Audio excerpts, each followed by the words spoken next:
Hello, this is Beverly from scrapandthread.blogspot.com. Today's tutorial is on how to make a paper bag purse album. Some of the fun things about this kind of purse is that you can design it to be any way that you want it to, using different kinds of designer paper or regular cardstock and ribbons or whatever kind of thing that you want for the strap and whatever kind of metal fasteners you want to use. The different kinds of clasps on there that I've used are different kinds of metal, different bling type things. I've used brads, eyelets, some of them I've run the ribbon through, some I just clamped it down on there. You can decorate the front or the back of the purse. It's totally up to you. It has a lot of variety, whatever it is that your style is. Your photo tags or journaling tags you want to have coming out the side rather than the bottom, since it does stand up, and you can put in as many pictures or journaling type things as you want. When I do any kind of mini album like this, I don't use my original irreplaceable type photographs. I always copy them or scan them in first or make sure I have duplicates. The paper bags are not archival, Linden safe. The idea behind them is it's just a fun little project and something that you can have out to share with people. You can use any kind of paper bag you want. These happen to be all flat-bottomed bags, and the reason why I'm not giving exact dimensions is because, as you can see, there's different shapes and sizes to the bags. There are the glossy, shiny ones that I just showed you that were both the same size. You can also use colored bags to coordinate with your paper. If you use a really big bag, you might want to cut off the top so that when you fold over to make your book, it's not quite as large. But really, you can do whatever you want to with it. You can also use the bags that are flat. You don't have to use flat bottom ones. I use those though because they offer more stability. Each of the paper bags are going to be folded in half, and that's what makes up the pages of your album. And even though these are the same width, they're not the same length. So if you want all of your pages inside your purse to be the same size, then you'd want to make sure that your bags are all the same size. And so then the first thing that I do is I make a template for my covers. I do want the bag to stand up, so I flare out the bottom of the purse, the front cover and the back cover, and so I need to just make a little template so that I don't waste my decorative paper in cutting and possibly making mistakes. So I use some scrap paper and I just fold it in half, and then that way I can make it symmetrical, because obviously I want both sides of the front to be the same. And I measure the width of the bag. Mine happens to be 5¼ inches, and I need half of that, which would be 2 5/8 inches, and that's where I'm going to line up the edge of the bag with the ruler, so that the midpoint of the bag is on the fold and the edge of the bag is at my 2 5/8 inches. Now, if your bag is a different size, then you're going to use different measurements, but I'm just showing you how to do this so that you can do it on your own.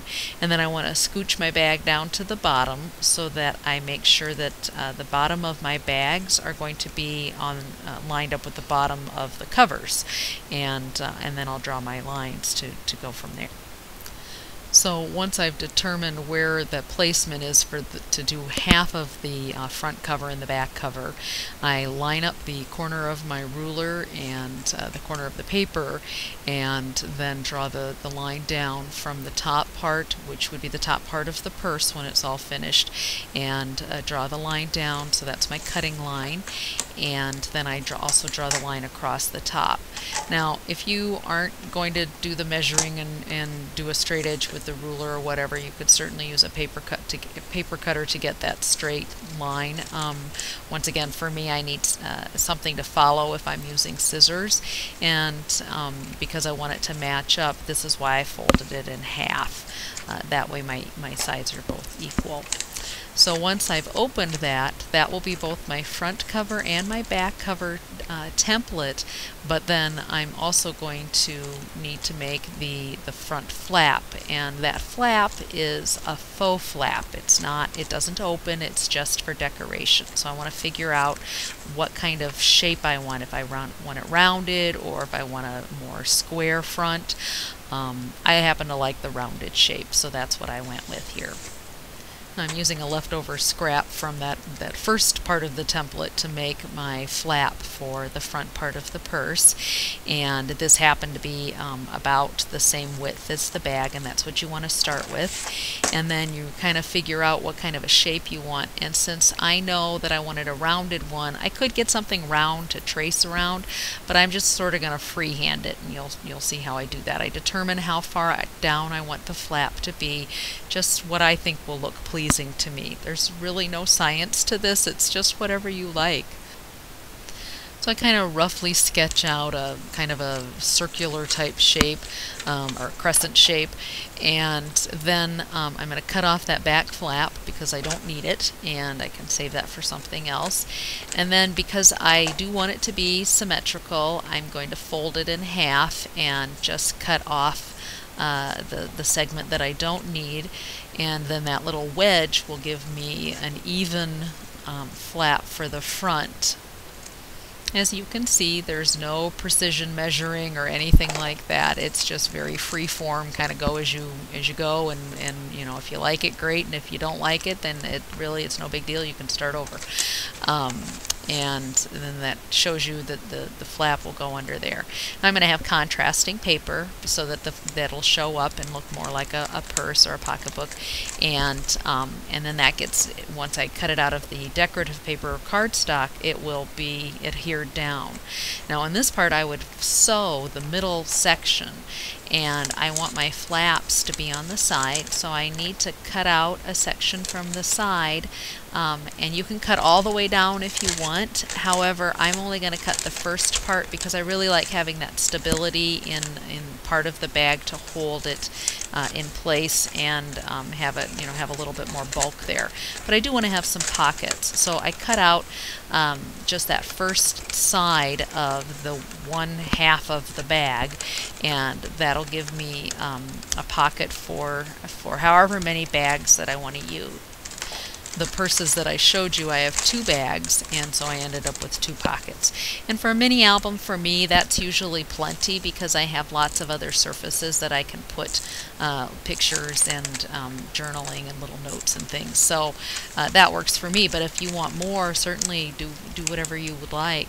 And then that extra little bit of flap, I need to glue that part down, and then that helps to make my pocket more secure. So once I've done that and made my pockets, then I can sew my bags together through the middle, and I do that before I put any covers on there. So once I've done that straight seam down the middle, I want to determine where I want my straps to go before I put my covers on.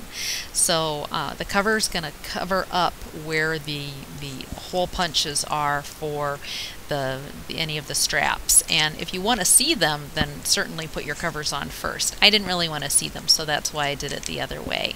And I did use eyelets on that first one. This one I used brads with little metal photo clip fasteners.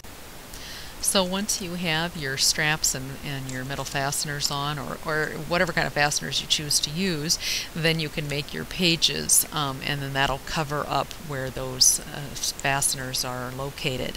And I made square-ish type pages for the inside to cover the bag. I didn't mind seeing the cover of from the inside. So if you don't like it, then you could make more of the flared pages, whatever you like. Put on a little bit of bling, and there you've got it. Have a great day. Thanks for joining me.